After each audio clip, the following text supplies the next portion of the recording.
Welcome in farmer voice, आवाज किसान की।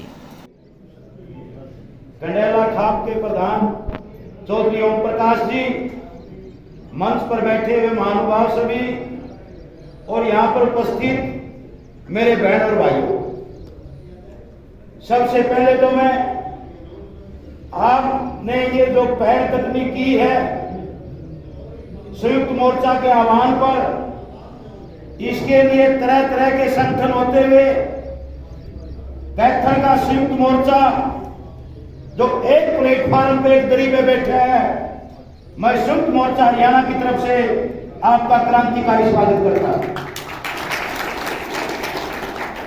आज भाषण का वक्त नहीं है, समझने का वक्त है।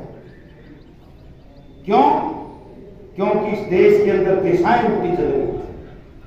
दुर्भाग्य से आज इस देश के अंदर वो लोग सत्ता में बैठे हैं जिनका आजादी के आंदोलन से वास्ता नहीं, जो अंग्रेजों के गुलाम थे, अंग्रेजों के दलाल थे। भगत सिंह जैसे लोग जो फांसी के फंदे पर चढ़ रहे थे। अभी मेरा साथी शुरू में बोल रहा था, नेताजी सुभाष चंद्र बोस की फौज के कप्तान सैकल ढीलों शहनवाज, जिनकी लाल की आवाज आ रही थी कि मेरे देश को आजादी चाहिए, जो सुभाष चंद्र बोस की फौज के कप्तान थे, उस वक्त पे ये लोग देश के बंटवारे की नक्शा बना रहे थे, देश को तोड़ने की साजिश रच रहे थे। आज दुर्भाग्य से वो इस देश के मालिक बन बैठे, राज सत्ता में बैठे हैं और एक ही उनका काम है, हमें सीखने की जरूरत है कि जो अंग्रेज के वक्त काम था वही काम इन लोगों ने शुरू कर दिया है। फूट डालो, राज करो। मेरा भाई फौजी अफसरों का बोल के गया था, हमें उस दिन को भी याद रखना है। मोदी गुजरात के मुख्यमंत्री होते थे, प्रधानमंत्री कैंडिडेट बना, ये वैसे ही नहीं बना, इसके पीछे कॉर्पोरेट घरानों की बहुत बड़ी साजिश है। देश के जो बड़े बड़े संगठन हैं, पूंजीपतियों के फीकियों, जो फेडरेशन होगी या दूसरे संगठन हो, उन्होंने एक बात रखी थी कि हम बीजेपी को जहाज देंगे, मीटिंग करने के लिए पैसा देंगे, रैली करने के लिए पैसा देंगे, लोगों को शराब पिलाने के लिए, खरीदने के लिए, लेकिन हमारी एक शर्त होगी। उन्होंने कहा क्या शर्त होगी? कि प्रधानमंत्री हमारी मर्जी का होगा, वरना ये मोदी प्रधानमंत्री की लाइन में नहीं था बीजेपी में। याद करो मेरे बुजुर्गों, यहां पर लाइन में थे बीजेपी के जो प्रधानमंत्री के कैंडिडेट थे, एल.के. आडवाणी, सुषमा स्वराज, मुरली मनोहर, कितने लोग थे, इसका नाम नहीं था। अंबानी अदानी ने कहा कि ये व्यक्ति हमारा टेस्ट किया हुआ है, ये हमारे लिए ठीक काम करेगा। हमें दो चीज चाहिए, एक तो देश के अंदर फूट डालने वाली जाति और धर्म के ऊपर ऐसा शख्स चाहिए जो तरीके से फूट डालने आम आदमी को समझ में आए, और दूसरा वो कॉर्पोरेट के लिए सारी नीतियां तय करे। और ये गुजरात के अंदर टेस्ट किया हुआ था। गुजरात में हजारों एकड़ जमीन अंबानी ने बंदरगाह के ऊपर 1 रुपए की लीज के ऊपर दे दी है। बेशकीमती जमीन जिसकी करोड़ों रुपए की कीमत है। इसने टेस्ट किया था, हिंदू और मुसलमान के नाम के ऊपर 1200 लोगों का कत्ल करवाया था गुजरात के अंदर, उनकी लाशों के ऊपर ये मुख्यमंत्री बनता था। यही काम छेड़ा करके देश में, और सबसे पहले लेकर आया भूमि अधिग्रहण कानून, जिसका देश के अंदर किसानों ने विरोध किया, उसको वापस करना पड़ा। लेकिन आज चोर दरवाजे से हमारे ऊपर खतरा भी खड़ा हो, तरह तरह कभी जुमला मानवान के नाम के ऊपर, कभी पंचायती के नाम के ऊपर, कभी डेरा मंदिर की जमीन के नाम के ऊपर। आज हमारे सिर के ऊपर तलवार खड़ी है, मैं डिटेल में नहीं जाऊंगा, आप समझिए। और इस जमीन को हड़पने के लिए बाकी जो सारे बैंक में बेच दिए, सब कुछ बेच दिया, दो ही चीज बची थी, बाकी सब प्राइवेट कर दिया है, गुलामी कर दी है, शोषण होगा हमारे नौजवान का। दो चीज बची थी, एक एक हमारी जमीन और दूसरी जमीन की हमारी अपने औलाद के साथ जुड़ी। जमीन के लिए कानून लेके आया, देश के 500 से ज्यादा किसान संगठन बैठे हुए, मजदूरों ने भाईचारा जोड़ा और आज उनको लोगों के मुंह पर तमाचा मारा। जो हमारे बीच में से कुछ कहते थे, बोले मोदी के मान लेगा, यू के कानून उल्टा ले लेगा, मानना कोई नहीं होती है। और उसके दलाल तो कहते ही थे जो उनके टुकड़े पर बढ़ते हैं कि ये कानून वापिस आकर बड़ा पक्ष है। ये किसान की ताकत थी, मजदूर का सहयोग था, महिलाओं की हिस्सेदारी थी, जिसने मोदी की गर्दन के ऊपर गोटा टेक के कानून वापिस करवाए। आज उसी का बदला हमारे से चुकाया जाए। मैं उसको दोहराना नहीं चाहता। वैसे तो पूरे देश का किसान एक ही पंजाब हो कर रहा है, तमिलनाडु का हो, चाहे केरला का हो, चाहे महाराष्ट्र का हो, लेकिन दिल्ली के चारों तरफ 5-6 प्रांतों की मुख्य हिस्सेदारी, हरियाणा, पंजाब, उत्तराखंड, पश्चिमी उत्तर प्रदेश, राजस्थान, इनकी मुख्य हिस्सेदारी थी। और सेना में भी हमारे बेटी ज्यादा जाते थे। मोदी भूलना नहीं है, बदला लेने के चक्कर में है, छुप के वार कर रहा है कि मेरे को सबक सिखाऊंगा, खुंदक है उसको। और उसी का नतीजा है अग्निपथ योजना। अग्निपथ योजना का विस्तार में नहीं जाऊंगा, लेकिन इशारा करता हूं एक तो बात की तरफ। ये अग्निपथ योजना से क्या होगा? 4 साल के बाद वापिस आएंगे। इससे तो हमारी सेना की संख्या घटेगी। आज जो संख्या है 12 लाख से ऊपर, ये घटेगी। और अब जो भर्तियां होती हैं, पिछले कई साल का अनुपात निकाल के देखें, 60 और 70 हजार के करीब सालाना भर्ती होती थी। अब ये कहेंगे 40,000 भर्ती करेंगे, 4 साल के बाद 3 हिस्सों को बाहर कर देंगे। यानी अगर 100 भर्ती किए, 75 4 साल के बाद बढ़ा देंगे और 25 को रखेंगे। अब 4 साल के बाद जो आएगा, 4 साल क्यों छाटी है? हमारे देश के अंदर एक कानून है, ईपीएफ का पैसा जमा होता है, उसका देना पड़ता है, बेनिफिट फायदा उठाना पड़ता है। कर्मचारी इस बात को समझते हैं, अगर 5 साल कोई नौकरी करता है, 5 नहीं करीब 4 करती, ताकि कुछ देना ना पड़े। तो ये क्या बनेंगे? ये मेरे साथियों ने बता दिया कि वो क्या बनेंगे। कई भाई तो कह रहे थे कि वो गुंडागर्दी करेंगे। गुंडागर्दी तो करेंगे, पता नहीं करेंगे, लेकिन वो 4 साल में ट्रेनिंग भी पूरी नहीं करेंगे, केवल हथियार चलाना सीखेंगे। और वो अंबानी और अदानी के चौकीदार बनेंगे, फैक्ट्री के गेटों के ऊपर खड़े होंगे। ये उन जवानों के साथ बड़ा भारी अन्याय होगा। और बहुत से लड़के लड़कियां जिनकी हमारी जो टेक्निकल फोर्सेज है, एक फोर्स के तो एग्जाम हो लिया था, रिजल्ट डाल लिया था, ज्वाइन करवाने थे, उसको भी रोक दिया है।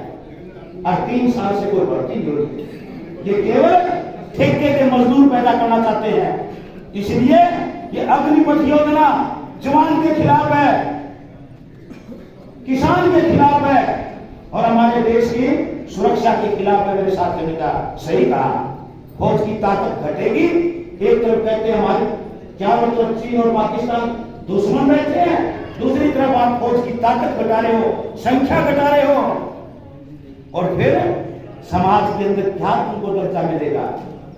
आज कोई फौजी गांव के अंदर आता है, पेंशन लेके आता है, परिवार खुश होता है, तो पड़ोसी की इज्जत करते हैं। लेकिन 4 साल के बाद जो वापिस आएगा, उसका वो मान सम्मान नहीं होगा।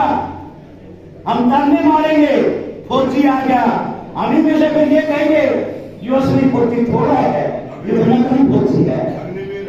वीर तो फिर भी अच्छा शब्द है, इनके शब्दों के जाल में हम ना फंसे। ये तो नाम को जेल का सुधार कर रखा जाए, लेकिन वो सुधार कर है, अगर वो वाक्य में सुधार कर है तो ये बड़े बड़े राजनेता हरियाणा के, इनके बेटा बेटी में सुना जाना चाहिए ना। ये तो नहीं चाहते सुधार कर रहे हैं, ये हमारे को हमारे बच्चों के ऊपर मुकदमे दर्ज के उनको भेजना चाहते हैं। इसलिए इस अग्निपथ योजना का विरोध करते हैं। दूसरा एक मामला और चला हुआ है आज ये झंडे का। इस झंडे के ऊपर क्यों इतना कहना चाहते हैं? इनका इस झंडे से कोई वास्ता नहीं है जो आज ये राजसत्ता में बैठे। 40 साल तक नागपुर के अंदर जो इनका दफ्तर है, इस तिरंगे को अपमानित करते रहे और ये कहते रहे कि हमारा झंडा तिरंगा नहीं है, हमारा केसरिया झंडा है। और अभी 7 दिन पहले कर्नाटक के एक मंत्री ने बयान दिया, ध्यान से सुनना, बीजेपी का मंत्री, उसने कहा कि वो दिन दूर नहीं है कि लाल किले से तिरंगा उतर जाएगा और केसरी का झंडा फहराएगा। ऐसे लोगों के खिलाफ मुकदमे दर्ज करके जेल में डालना चाहिए। अगर इस झंडे से प्यार है तो इस झंडे से इनका कोई लेना देना नहीं है। ये तो जुमलेबाजी है।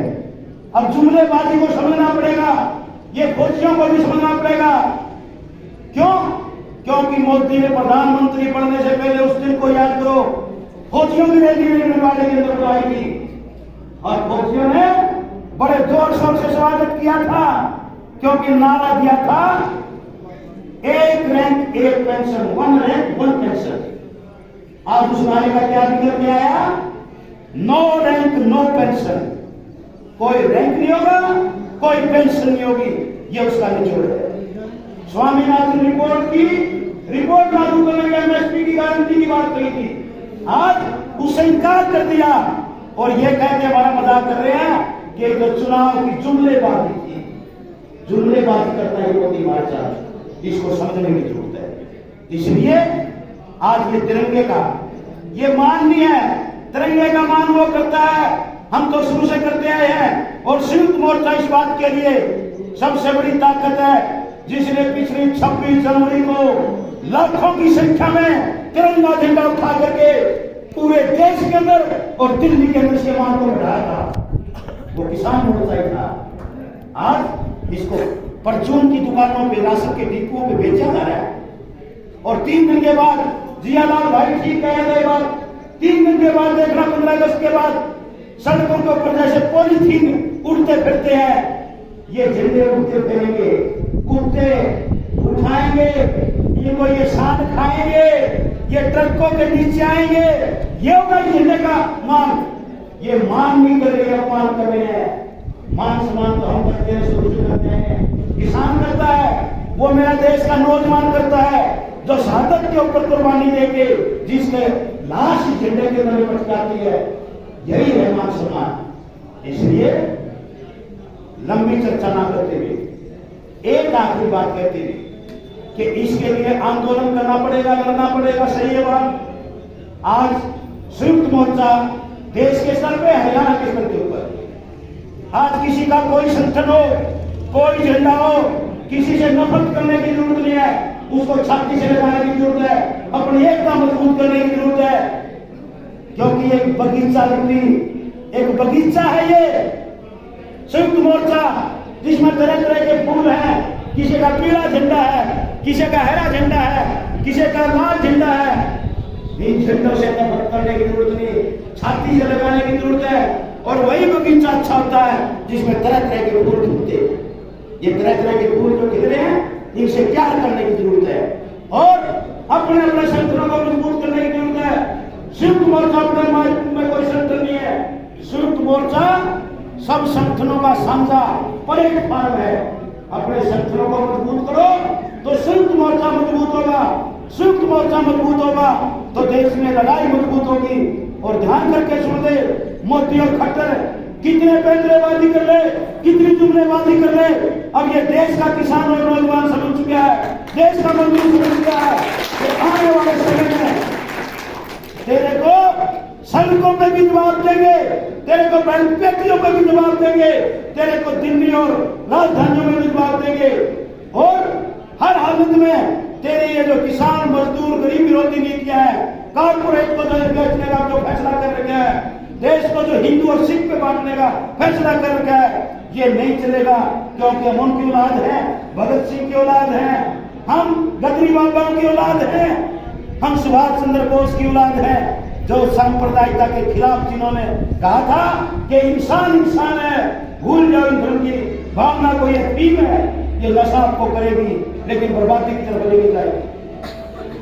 धार्मिक भावना से ऊपर उठ के, जाति की भावना से ऊपर उठ के, लिंग भेद से ऊपर उठ करके, क्योंकि मैं बात इसलिए कह रहा हूं कि आज बड़ी खुशी है, ये मेरी माता, मेरी चाची ताई आज भले ही पल्लू मार के बैठी हो, लेकिन इस किसान आंदोलन में वो योद्धाएं भी पैदा की हैं जिनको झांसी की रानी को, लक्ष्मीबाई को, जिन्होंने पर्दे हटा करके इस किसान आंदोलन में नेतृत्व किया है। तो आज महिलाओं की हिस्सेदारी, हमारी एकता, संयुक्त मोर्चा की मजबूती, ये बात जरूरी है। इस पे आप डटे रहे, लड़े रहे। और एक बात और भाई, आप एक भी बैठे रविंद्र नायक जी जो कहते ये पाछा के हो गया है, या मैं सारे देखा तो यहाँ है या जो फोटो तुरवाने वाली बीमारी थी, फोटो तो बच या एक बीमारी, ये कोई यूट्यूब वाला उसका भाई पुलिस, क्योंकि सबसे बड़ी बात होती है अनुशासन की। अनुशासन बना के रखें, अनुशासन से ही जीत हो सकती है। और हमारे पिछले आंदोलन की जीत का भी मूल मंत्र यही था, अनुशासन, शांति और मजबूत भाईचारा। तो इनसे जरूर ध्यान रखें कि बीच में कोई ऐसी बात ना करें। और जो साथी यहाँ बात करते हैं उसको सुन करके अब नहीं तो घर जाके रात को जब चारपाई पे लेटो तो जरूर सोचना कि आज जो हमारे साथी आए थे वो क्या बात कह थे, हमें क्या अमल करना चाहिए। मैं उम्मीद करता हूं कि चंद शब्दों में कुछ बात कहने की कोशिश की है, आप इसके ऊपर अमल करेंगे। मेरे से बोलते हुए कोई शब्द ऐसा निकल गया हो, किसी मेरे भाई या मित्रों को अच्छा ना लगे हो, उससे माफी चाहूंगा, लेकिन 2-3 नारे जरूर लगवाऊंगा।